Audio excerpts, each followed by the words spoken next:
بسم اللہ الرحمن الرحیم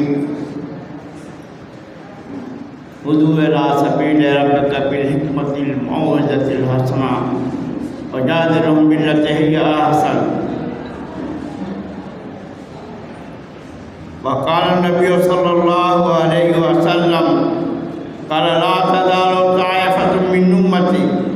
ظاہرین علی الحق لا يضرهم من خذلهم حتى يأتي الله بأمره رواه مسلم جلد اول صفحہ 143۔ محترم عالی جناب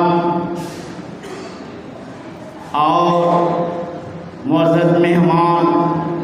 اور جمعیت ابنائے قدیم کے عہدیداران اور دور سے آئے ہوئے مقالہ نگاران اور معزز علماء اور میرے عزیز طلباء، سب سے پہلے میں شکر ادا کرنا چاہتا ہوں کہ اپنی تعلیمی دور میں جہاں آج میں کھڑا ہوں اور یہاں کا مجلہ 15 روزہ الخدا جو ڈاکٹر سید عبدالحفیظ صاحب رحمہ اللہ اور مولانا عاقل رحمانی، مولانا عزیز صاحب آزاد رحمانی کا شائع کردہ وہ مجلہ یہاں سے نکلتا تھا اور ہمارے گھر فائلیں پرانی پڑھا کرتا تھا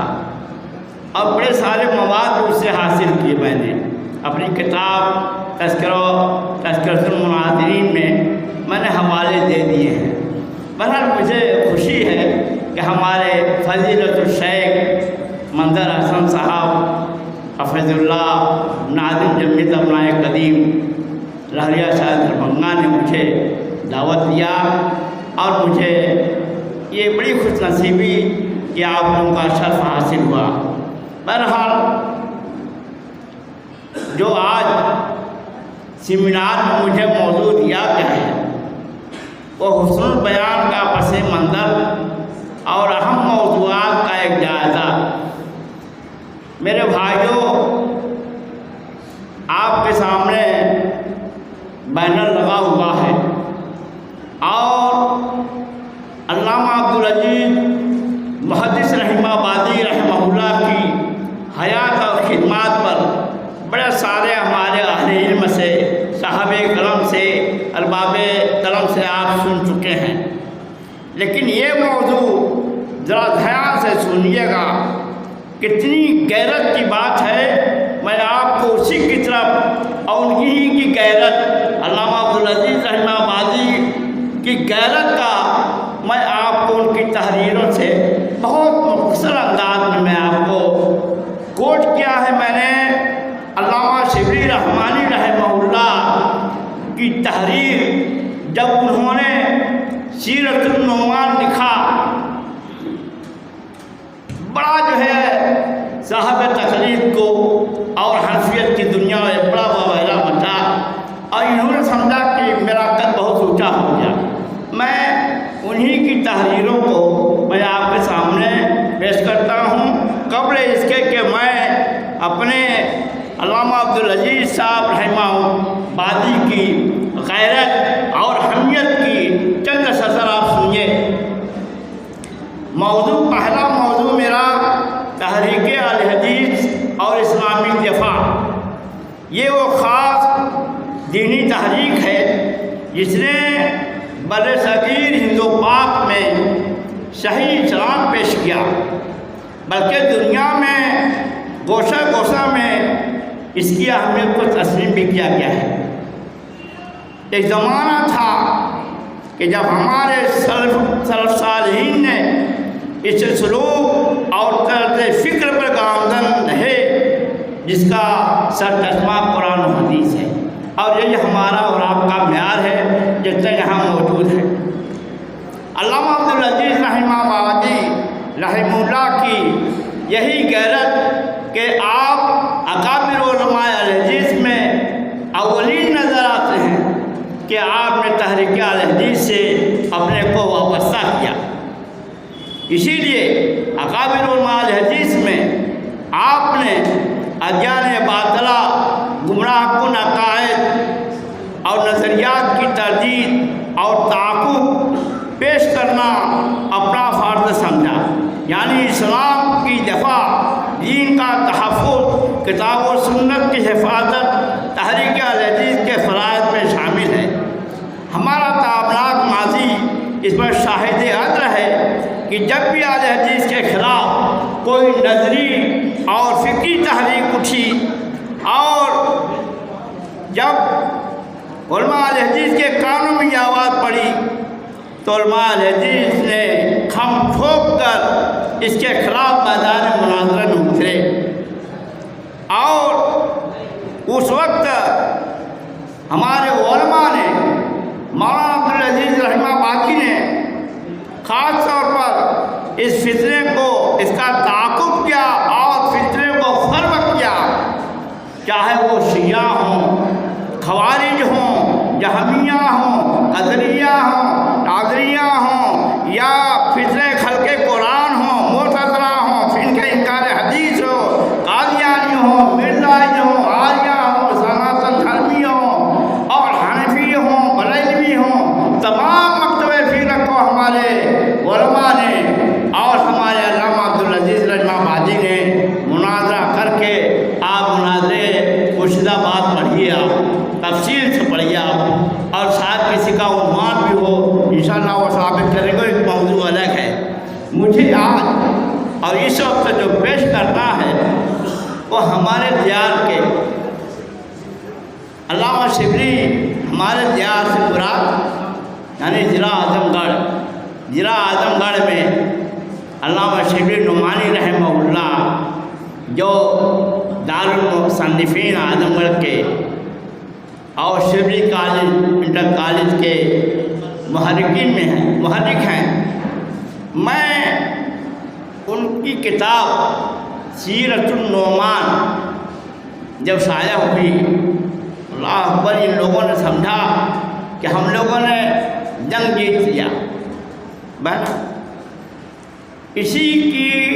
سب سے پہلی جو بات ہے وہ پہلی بات کہ حسن البیان کا پس منظر، حسن البیان علامہ عبدالعزیز صاحب رحمہ آبادی کا دندہ شکن جواب فیما فی سیرت النعمان،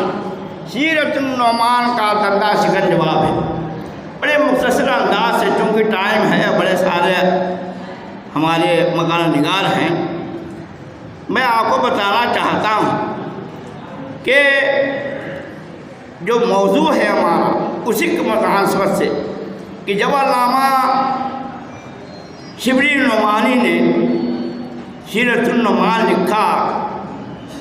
اور یہ کتاب سن 1889 عیسوی میں سیرت النعام نامی کتاب لکھا، اس کو پڑھنے سے مجھے اندازہ لگا کہ مولانا شبلی رحمہ اللہ اپنے آپ کو محدثین، مجتہدین میں شمار کرنا چاہتے تھے، لیکن علم کی تحقیق اور تخریج یہ ہمارے علماء سلف کا معیار ہے۔ میرے بھائی، وہ اسماء الرجال محدثین کی تحقیقی دنیا سے نابلد نظر آتے ہیں۔ آپ پڑھیے میرے گھر پر پرانی کتاب سیرت النعمان جو پہلا ایڈیشن شائع ہوا، ہاتھ لگانے کے لائق نہیں ہے، لیکن میں نے آج سے کم 25 سال پہلے پڑھا تھا، اور وہ آج کتاب ابھی موجود ہے۔ اسی سے چند عبارت میں نے کوٹ کیا ہے، اور آپ کو ایک دو سنا کر کے بقیہ جو موضوع ہے اس کو پیش کر کے بات ختم کروں گا۔ تو بہرحال میں یہ کہہ رہا تھا کہ سیرت النعمان میں کیا چیزیں ہیں، پہلے آپ اس کو سنیے۔ سیرت النعمان جو امام ابو حنیفہ رحمہ اللہ کی خدمات لکھ کر اپنے قد کو اونچا کرنے کے لیے محدثین پر اعتراضات کر کے حنفیت کی دنیا میں اپنا مقام بنانا چاہتے تھے، لیکن کتاب کے لکھنے میں